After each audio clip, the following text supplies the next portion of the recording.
Olá, boa noite. Meu nome é Camila, sou do Ministério Esperança de Israel. Feliz Ano Novo! Esse é o primeiro vídeo aqui do Quinta com a Palavra do ano de 2025. E como não poderia ser diferente, a gente vai continuar a leitura e a reflexão, as reflexões que o livro de Provérbios traz para a gente. Então hoje continuaremos com a leitura do capítulo 22 do livro de Provérbios, mas com os versos de 22 a 25. E o título do vídeo de hoje não poderia ser diferente. Não há injustiça que o Senhor não veja e corrija, porque Ele é um Senhor justo e perfeito. Então convido você a abrir a sua Bíblia, como de costume. Se você não estiver com a sua Bíblia, não tem problema, acompanhe aqui com a gente uma leitura pausada, com as devidas reflexões, ponderações daquilo que a palavra do Senhor tem para dizer para nós, para o nosso coração, para a nossa mente, para as nossas vidas. Então, livro de Provérbios, capítulo 22, verso 22 diz assim: Não roubes ao pobre, porque é pobre, e nem atropeles na porta o aflito. E como referência paralela, tem um verso lá no livro de Êxodo, no capítulo 23, verso 6, que diz assim: Não perverterás o direito do teu pobre na sua demanda. E também no livro de Zacarias, capítulo 7, verso 10, fala ainda: E não oprimais a viúva, nem o órfão, nem o estrangeiro, nem o pobre, nem intente cada um em seu coração o mal contra o seu irmão. E no livro de Malaquias, que é a última referência desse verso nessa noite, é Malaquias capítulo 3, verso 5, que diz assim: E chegar-me-ei a vós para juízo, e serei uma testemunha veloz contra os feiticeiros, contra os adúlteros, contra os que juram falsamente, contra os que defraudam o diarista em seu salário, e a viúva e o órfão, e que pervertem o direito do estrangeiro, e não me temem, diz o Senhor dos Exércitos. Então, ainda que a gente tenha lido o verso 22 numa primeira lida, assim, e não tenha entendido muito claro, esses versos de referências dão uma ideia pra gente daquilo que o Senhor quer ensinar para os nossos corações. E apesar de parecer óbvio, não roube aquele que tem menos, não roube ao pobre, porque ele é pobre, né? Muitas vezes a pessoa que se coloca nessa posição, ela justamente faz isso porque ela pensa que aquele que é pobre já está numa situação de dificuldade, numa situação de desmerecimento de uma certa forma, pensa que ele é incapaz até de evitar que algum mal seja feito contra ele ou até de vingar o mal que seja feito para ele, porque já que ele é pobre, né, ele não vai conseguir se defender de alguma forma. E a reflexão traz para a gente justamente para que a gente não faça aumentar a aflição daquele que já está em sofrimento. Não oprimamos, né, não realizamos nenhum tipo de opressão para afligir aquele que busca, por exemplo, em algum lugar ou em algum momento justiça. Não tiremos esse direito daquele que está numa situação de desfavorecimento, de algum tipo de dificuldade realmente e precise buscar algum tipo de auxílio, de ajuda, de justiça ou até de ressarcimento, né? São injúrias, essa é uma das injúrias mais graves que a gente pode realizar com alguém, seja por uma forma consciente ou não, mas normalmente consciente, que é justamente afligi-los, aumentar a aflição, aumentar a dificuldade, aumentar o prejuízo sob o pretexto de fazer algo bom, sob o pretexto de trabalhar com justiça, sob o pretexto de ser justo com aquele que mais precisa, né? Então, é uma reflexão importante, porque justamente é uma das coisas que acontece bastante na nossa sociedade, né? A cultura da vantagem. Então é muito importante que nós, que cremos na palavra e cremos no Senhor, entendamos que assim Ele nos aconselha, de que nós não sejamos aqueles que aumentam a dificuldade, que aumentam a necessidade de justiça e que nós não sejamos aqueles que iludem aqueles que buscam a justiça em detrimento do nosso benefício. O verso 23 fala ainda: Porque o Senhor defenderá a sua causa em juízo, e aos que os roubam lhes tirará a vida. É um complemento do verso 22. Como referência paralela, no livro de Jeremias, capítulo 51, verso 36 fala assim: Portanto, assim diz o Senhor: Eis que pleitearei a tua causa, e tomarei vingança por ti, e secarei o seu mar, e farei que se esgote o seu manancial. Porque o Senhor, ele se levanta como justo juiz, ele se levanta como vingador e protetor daqueles que estão em situação desfavorável, sempre.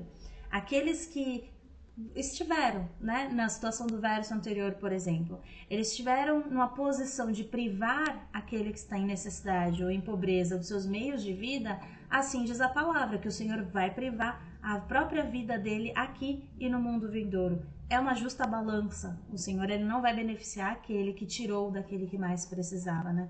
O roubo, ele é uma transgressão da lei de Deus grave, é a quebra do 8º mandamento, é um crime contra o próximo e os direitos que esse próximo possui, né? Oprimir aquele que está em situação de aflição é usar a força e influência que a gente tem, que todos nós temos, para prevalecer sobre aquele que não tem como resistir, como se defender. Então é por isso que o Senhor, nosso Deus, ele se levanta para defender sempre a causa dos pobres e aflitos, e ele tira, se necessário for, a vida daqueles que fizerem algum ato contra esses que estão em aflição.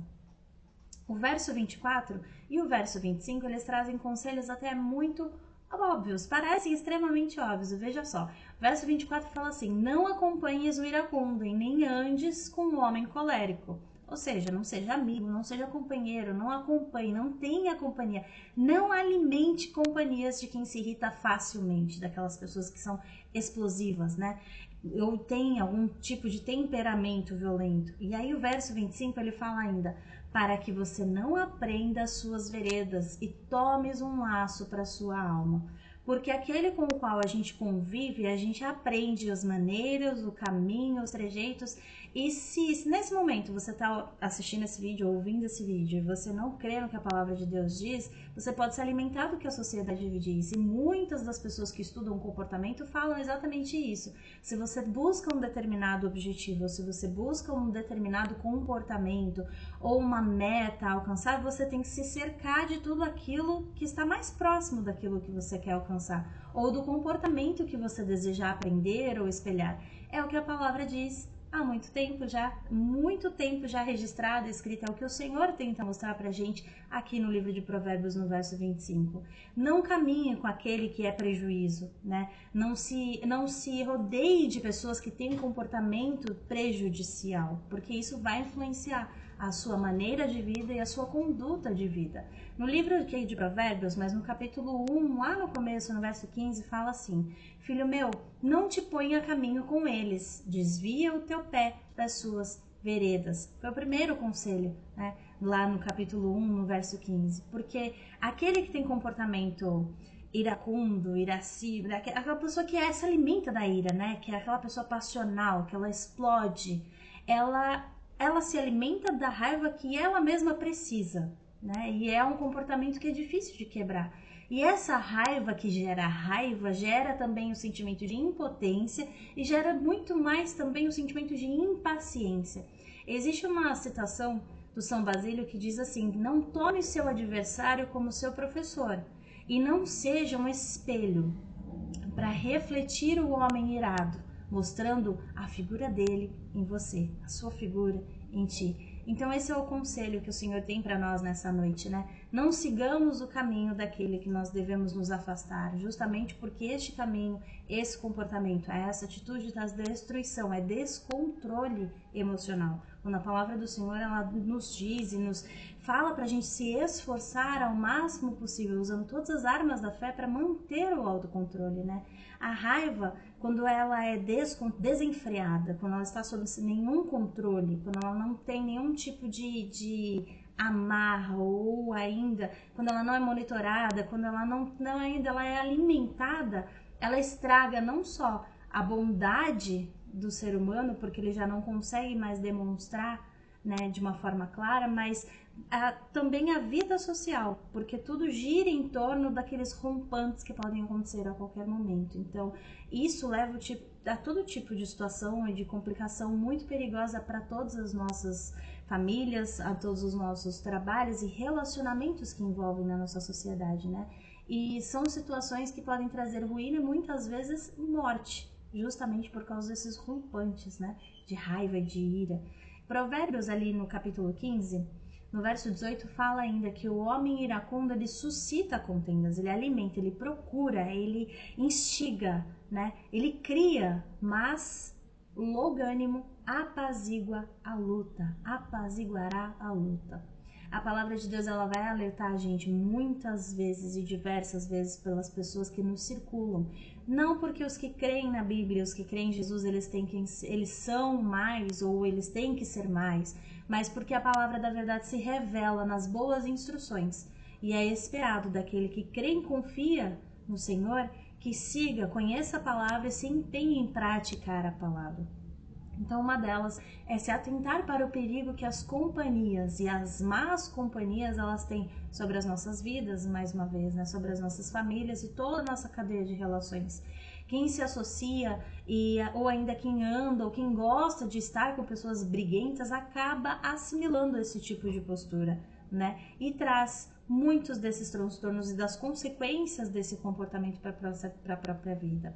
Esses são os primeiros 5 versos aqui do ano de 2025, são apanhados de conselhos que parecem extremamente óbvios, mas em cada um desses conselhos é a natureza, é o caráter de Deus se revelando para nós, são valores que Ele considera valores importantes para que os cidadãos dos céus verdadeiramente aprendam, se empenhem, executem e assim multipliquem até que Ele venha. Então, essas são as palavras que eu deixo nessa noite. Eu espero que de alguma forma essa breve reflexão tenha sido uma bênção para você. E se o Senhor assim permitir, na próxima quinta-feira estarei aqui de novo continuando o livro de Provérbios, esse é o capítulo 22. Eu agradeço a sua companhia até aqui e que Deus te abençoe.